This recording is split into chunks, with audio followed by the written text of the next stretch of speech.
Hello everyone, it's me Uncle John. Today I am going to read S5 5043 Magic Treehouse number 20.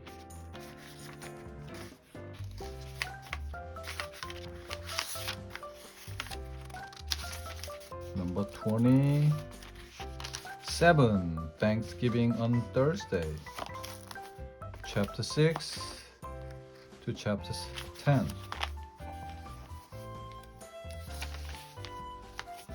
Chapter 6 Good Work. Good day, Priscilla, said Annie. Good day, said Priscilla. She walked to them. Did thou fill the basket with eels and clams? Not really, said Jack. The eel didn't want to get caught, said Annie, and the clams lived to be so old. We didn't think it was right to take their lives. Priscilla left. Her sad eyes sparkled. What strange children, she said. But you both look wet and cold. Would you like to come to my house and warm up by the fire? Yes, said Jack and Annie. They washed off their feet and pulled on their shoes and stockings. Jack picked up his bag. Annie picked up the empty basket. Would thou like to put some of my corn and squash in thy basket? Said Priscilla. Oh, thanks, said Annie. She took some corn and squash from Priscilla's basket. And perhaps thou would like to carry the pumpkin. Priscilla said to Jack. Sure, said Jack. Sure, said Priscilla. I mean, indeed, said Jack. He felt relieved. Now they wouldn't have to go back empty-handed. Jack wrapped his arms around the heavy pumpkin and he carried the basket. They followed Priscilla back to the village. The pilgrims and Wampanoag were gathering in a wide dirt street. The women were baking bread in an outdoor oven. Some boys were setting wooden planks and barrels to make table. Mary, the little girl, was carrying a bucket of water. Squanto sat smoking a pipe with Chief Massasoit, Governor Bradford, and Captain Standish. Jack hoped Mary wouldn't ask him about the clams and eels. He hoped Squanto wouldn't ask him about Captain John Smith. He hoped the governor and the captain wouldn't ask him about home. Jack hid his face behind the fat pumpkin. Priscilla opened the door to a small house. Then she would let Jack and Annie into a dark, smoky room. The only light came from one window and a fire. Sit by the hearth, said Priscilla, so your clothes can dry. Where is the hearth? Annie asked, looking around. Priscilla laughed again, shaking her head. There, where the fire lies, she said. Jack put down the pumpkin and his bag, and he put down a basket. The hearth was so large, Jack could have stood in it. He and Annie got as close as they could to the warm, crackling fire. Several pots hung over the fire. Near the pots, a turkey was roasting on an iron rod. The Thanksgiving turkey, whispered Annie. Cool, said Jack. The very first Thanksgiving turkey, he thought. Would thou please stir the corn pudding whilst thou art drying? Asked Priscilla. She pointed to one of the pots. Indeed, said Jack. Priscilla took a wooden spoon out of a jug of water near the hearth. She gave it to Jack. He put it into the thick, bubbly pudding and stirred. I must gather nuts, said Priscilla. Whilst I'm gone, move the roots close to the ashes and stir herbs into the seafood chowders. Indeed, said Annie. After Priscilla left, Annie looked at Jack. What are roots and herbs? She asked. Look in the book, said Jack. Annie took the research book from Jack's bag.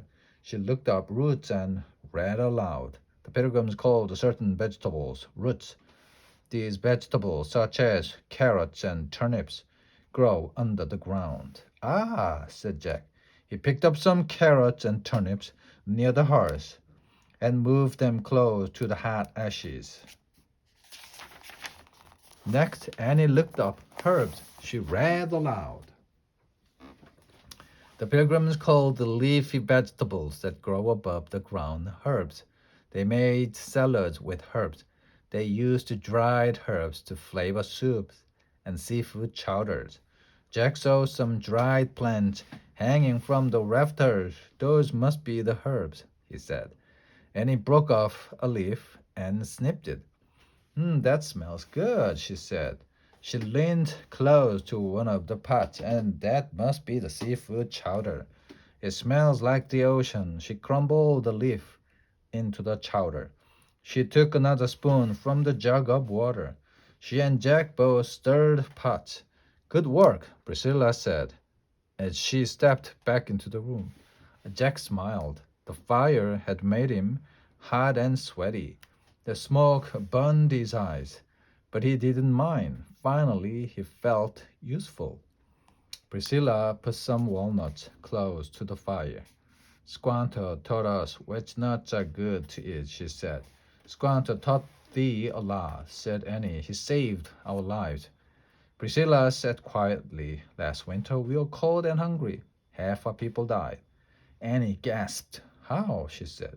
Sickness, said Priscilla. Fever took my mother, my father, and my brother. Her eyes were bright with tears. No one spoke. The sound of the crackling fire filled the room. Then Annie put her arm around Priscilla. We are so sorry, said Annie. Yes, we are, said Jack. Thank you, Priscilla said, with a sad smile. It was a terrible, terrible winter. But we never gave up. We never gave up hope. Now God be praised. We have had a good harvest, and we have peace with our neighbors. In the glow of the firelight, Priscilla was beautiful.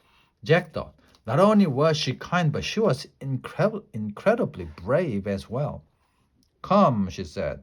She wiped her eyes and stood up.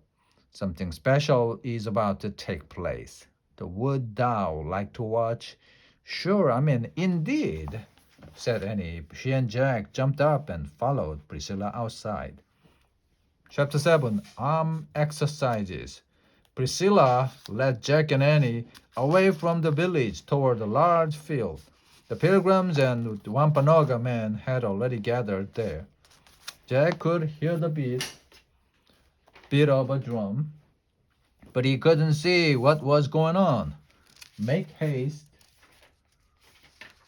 or we will miss it, said Priscilla.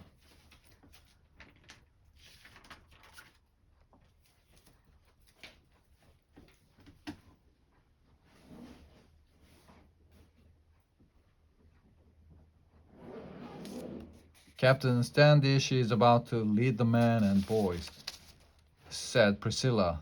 They will exercise their arms.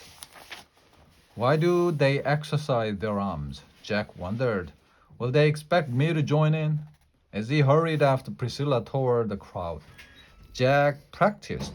He stretched his arms out wide. He made circles in the air. Then he flapped his arms up and down. Priscilla caught sight of him. What art thou doing, Jack? She asked. Exercising my arms, he said. Priscilla smiled and she started to laugh. She laughed and laughed. So did Jack, but he wasn't sure why. A bang came from the field. Jack jumped. He stopped laughing. A puff of smoke rose into the air as the crowd parted. Jack saw the pilgrim men and boys proudly holding up their long guns. What just happened? Said Annie. The men fired their muskets, said Priscilla. On special occasions, they like to show off their arms. Oh, the Jack arm, now I get it. The long guns and muskets, which are also called arms. So exercising arms meant firing musket. Jack blushed. Priscilla must think I'm an idiot, he thought. But she just smiled at him fondly. I thank thee for making me laugh, Jack. She said, I have not laughed hard in a long time. Jack shrugged as if he had meant to make a laugh. It is time now to serve our feast, said Priscilla. I must help with the bread. What can we do? Asked Jack. Return to my home, said Priscilla. Take the turkey off the spit, put it on a platter, and bring it to a table. Oh, great. We get to help with the turkey, said Annie. I always help with the turkey at home. Good, said Priscilla. May thou fill my home. Is thy home today? Jack was excited too. He and Annie were about to serve the first turkey at the first Thanksgiving. They ran back to the smoky house and rushed inside. Where is the platter? Said Jack. Looking around, he saw a flat wooden block. That must be it, and he picked up the wooden platter. How do we get the turkey on it? She asked. They moved close to the fire and stared at the turkey roasting on the iron rod. That must be the spit, said Jack. The spit sat on iron legs. It had a handle. Jack pushed his glasses into place. I'll lift the spit, he said. Then we'll push the turkey onto the platter. Be careful, said Annie. Jack reached out and wrapped his fingers around the handle of the iron spit. Ow, he shouted. The handle was super hot. He yanked his hand away and knocked the spit off its legs. The turkey fell into the fire. The grease from the turkey sputtered and popped. The turkey burst into flame. The fire roared. Ah, yelped Jack and Annie together. They jumped back from the hearth. Jack grabbed the water pot on the floor. He threw the water into the fire. The fire sizzled and smoke billowed up. When the smoke cleared, the fire was out, but the turkey was completely black. Chapter 8. The Feast.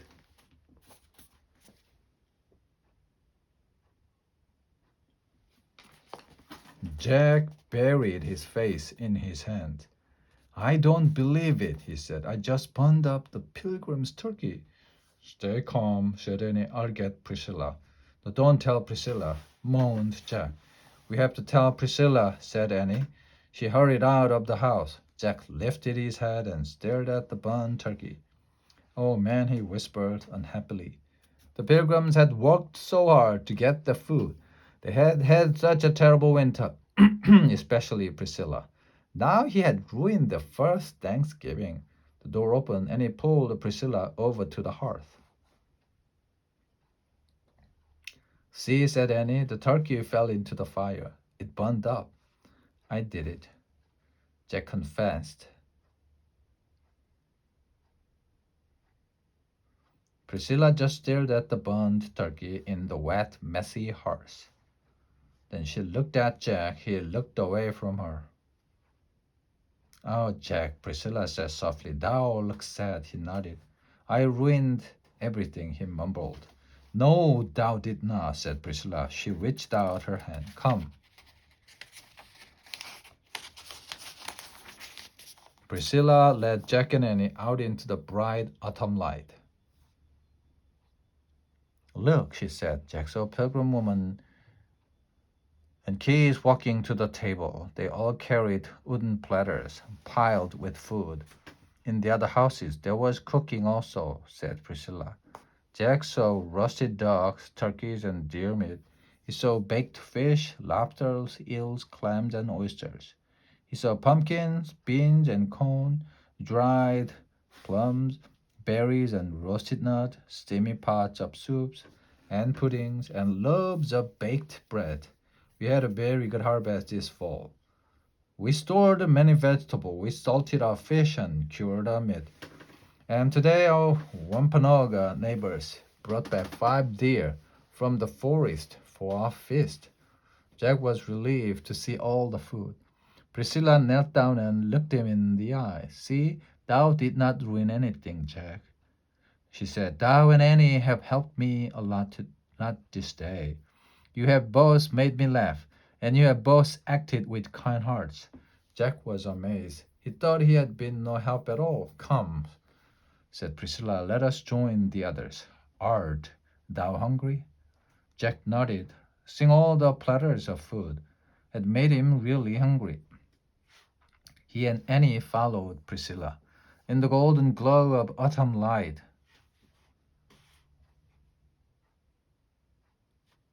Jack and Annie joined the pilgrims and the Wampanoag at the long tables. Priscilla gave Jack and Annie wooden plates. She gave them big white cloth napkins. Then she served them plenty of food. Before they started to eat, Governor Bradford stood up to speak. Those of us who came here on the Mayflower did not know how to live in this land, he said, but Squanto came to help us. And today we give thanks for him and for the peace we share with his people and for all our great blessings. Governor Bradford looked at Jack and Annie. Welcome to our feast, he said. At this moment, 3 words, your word, our word, and the word of the Wampanoag are not 3, they are 1. Tea is the magic of community, indeed, said Annie. She clapped her hands and looked at Jack. We did it, she whispered. Did what? Thought Jack. Governor Bradford then put his napkin over his shoulder. Now he said, let us feast till our bellies are filled. As everyone started to eat, Annie leaned close to Jack. We found a special magic, she whispered. The magic of community. Remember the rhyme? She repeated the Morgan's words to find the special magic. When work and toil are done, gather all together. Turn 3 words into 1. Oh man, said Jack. He had forgotten all about it. We can't go home now, said Annie. No way, said Jack. We have to eat first. Jack and Annie used their fingers to pick up their food, and they ate and ate and ate. Jack tried everything on his plate, except a little bit of eel and 2 clams. Everything he did eat he liked, even the turnips. Food really tastes good, he thought, as he chewed, when you eat it outside on a beautiful day with lots of nice people. Chapter 9, Good Day. Slowly the feast came to an end. The guests wiped their plates with their last bits of bread. They wiped their hands and faces with their napkins. Jack and Annie stood up. We have to go home, Annie said to Priscilla. Ah, thou must go back to thine own community now, said Priscilla. Annie nodded. Then she kissed Priscilla on the cheek. Thanks for everything, Annie said. Jack wanted to kiss Priscilla too, but he was too shy. Thanks, Priscilla, he said. I thank thee, Jack said. Then she leaned over and kissed his cheek. Jack felt his face grow red. Excuse me, sir, Annie said to Governor Bradford, but we must leave now. Oh, but we have not yet taught thee how to grow corn, said the little girl Mary. Squanto stood up. Come, he said. I'll walk Jack and Annie back to the forest. I will teach them. Oh, thou does not have to do that, Jack said quickly. He feared that once they were alone, Squanto would figure out they had never met before. But Squanto only smiled and waited for them to follow. Bye, everyone, said Annie, waving. Jack waved, too. All the pilgrims and Wampanoag waved back at them. The skinny dog barked. Squanto led Jack and Annie away from the village toward the autumn woods. As they passed the cornfield, the dried stalks swayed in the breeze. They made a shushing sound. Squanto stopped walking. He pointed to the field. You must plant corn in the spring. He said, put the seed in the ground when the oak tree bud is as small as a mouse's ear. Oh, wait, please, said Jack. He slipped his notebook and pencil out of his bag. It was the first time he had had a chance to take notes all day. He wrote how to plant corn, oak tree bud, mouse's ear. Then he looked up at Squanto and nodded. Dig holes and put 2 rotting fish in each hole. Rotting fish? Said Annie, making a face. Yes, rotting fish is good good food for the soil. So Squanto on top of the fish, place 4 corn seeds. Then cover them with dirt. Jack quickly wrote to rotting fish for cone seeds covered with dirt. Got it, he said, looking up. I give you these cone seeds to take home, said Squanto. He held up a small pouch. Thanks. Thanks a lot, said Jack. Well, goodbye. Jack was eager to get going before Squanto could ask him questions about the pet. Wait, I have a question, said Annie. Squanto, why did you say you remembered us?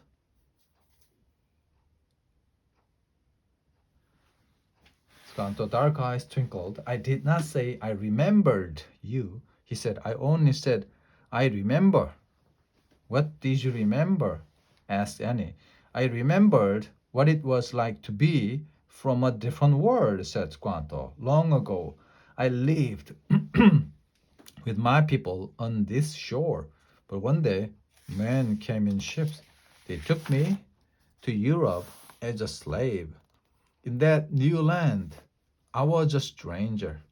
I felt different and afraid. I saw the same fear in your eyes today. So I tried to help you. Annie smiled. We thank thee, she said.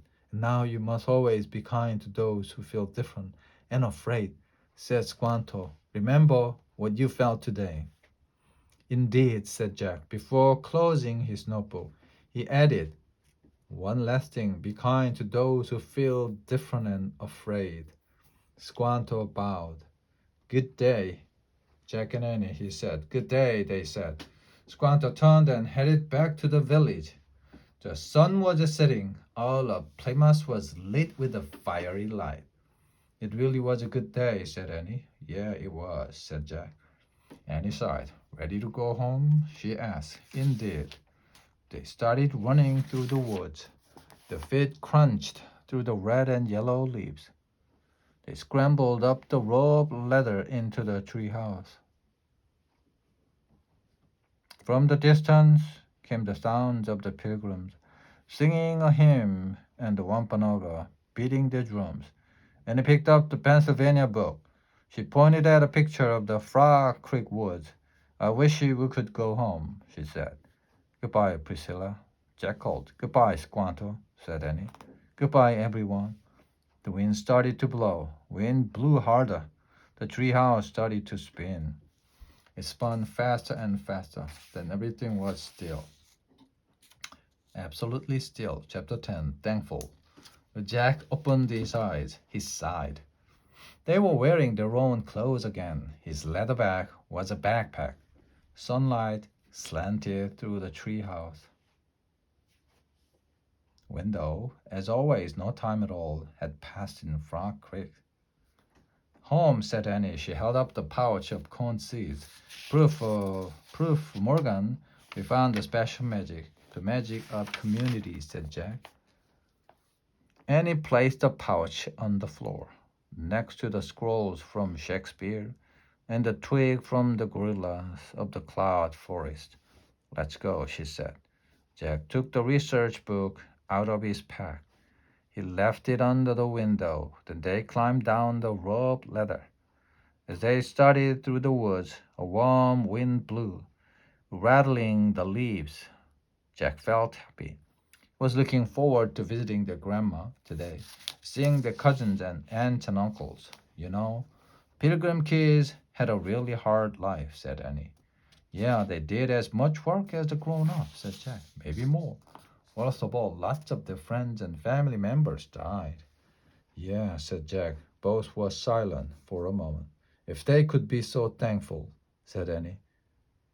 We should be really thankful. No kidding, said Jack. Really, really thankful, and they were.